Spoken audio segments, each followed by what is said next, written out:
அதான் செவ்வாய்க்கிழமை இப்போ பேச்சுவார்த்தை 2 நாள் நடக்குது. நாளைக்கு விடுமுறை ஆயிரும். அதனால் இப்போ நாளை மறுநாள் இறுதியாக என்னன்னு பார்த்துட்டு அவங்க இன்னும் இவருக்கு ஒதுக்கி இருக்குன்னு அதில் ஏற்றலை. மக்கள் நீதி மையம் இல்லை, அது அவங்களுக்கு ஒதுக்குன்னு அந்த கை விளக்கு சின்னத்தை வெளியிட்டதுனால அதில் அது வந்துடுச்சு. அதை வச்சு நம்ம தெரிஞ்சுக்கிறோம். இப்போ ஒதுக்கணுன்ற அவசியம் இல்லையே. எனக்கெல்லாம் 2016 நான் போட்டியிடும்போது தம்பி தேர்தலை அறிவித்து 1 வாரம் கழிச்சு தான் எனக்கு சின்னமே ஒதுக்குனாங்க. நீங்கள் இன்னும் தேர்தல் தேதி அறிவிக்கல, எதுக்கு அவருக்கு போய் கொடுக்குறீங்க? நான் அவருக்கு எதுக்கு ஒதுக்கணும்? இப்போ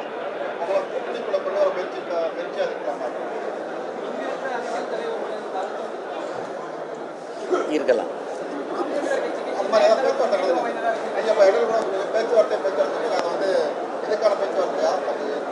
இல்லை, சின்னத்துக்கான பேச்சுவார்த்தை தேர்தல் ஆணையர்களுக்கும் ஆணையத்தில் இருக்கிறவங்களுக்கும் எங்களுக்கும் நடக்குது.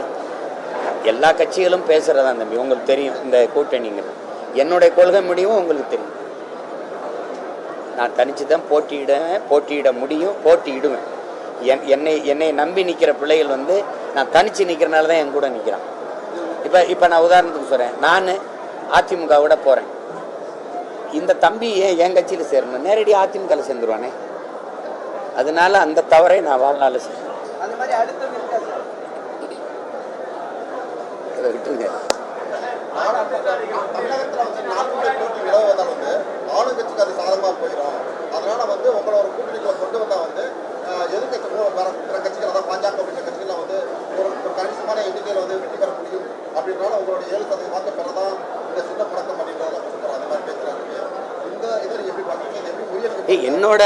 என்னோட விழுக்காடு 7% நீங்கள் சொல்ல முடியாது. அது திமுகவுடைய பொய்யான பரப்புரை இருக்குது. நான் பிஜேபியின் பி டீம்னு சொல்லி எனக்கு வாக்கு செலுத்தினா மோடி வந்துடுவார், பிஜேபி வந்துடுவார்னு சொல்லி வம்படியாக அவங்க செஞ்ச பரப்புரை. அதில் கிறிஸ்தவர் இஸ்லாமியர் வாக்கு எனக்கு சுத்தமாக விழவிடாமல் பார்த்துக்கிட்டாங்க. பெரும்பாலும் நடுநிலையாளர்கள் வாக்கு அது விழலை. அப்போ அந்த மாதிரி சூழலில் அது எங்கள் அண்ணன் கமலஹாசன் அவர்கள் கொஞ்சம் வாக்கை பிரிச்சுட்டாங்க. இதெல்லாம் சேர்த்தா என்னோடய விழுக்காடு வேறு மாற்றுன்னு நின்ன இடத்துல. இப்போ அதை நீங்கள் நான் போய் அவங்களோட சேர்ந்தேன்னா 7 இல்லை, எனக்கு 1.7 விழுமானே தெரியாது, 0.7 விழுமானே தெரியாது. அதனால் அந்த கூட்டணிங்கிற பேச்சு அதுக்கு இடம் இல்லை. அது இதை விடலாம் நெருக்கடி நான் பார்ப்பேன். இதை விட நாங்கள் பார்த்துருக்கோம். அதெல்லாம் ஒரு பிரச்சனை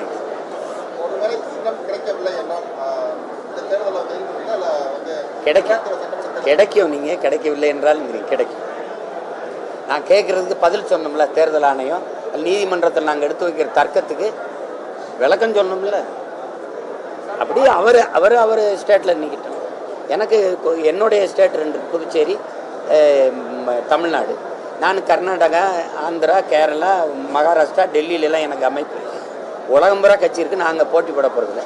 இந்த மாநிலங்களில் போட்டால் அப்போ வேறு சின்னத்தில், இப்போ மகாராஷ்டிராவில் நான் போட்டி போடுறேன்னு வச்சுக்கிறீங்களா, அங்கே வேற ஒரு சின்னத்தை வாங்கிட்டு நின்றுப்பேன். ஆனால் புதுச்சேரியிலையும் தமிழ்நாட்டிலையும் எனக்கு இந்த விவசாய சின்னத்தை ஒதுக்க சொல்லி கேட்பேன். அதில் அவங்களுக்கு ஒன்றும் சிக்கல் இல்லை.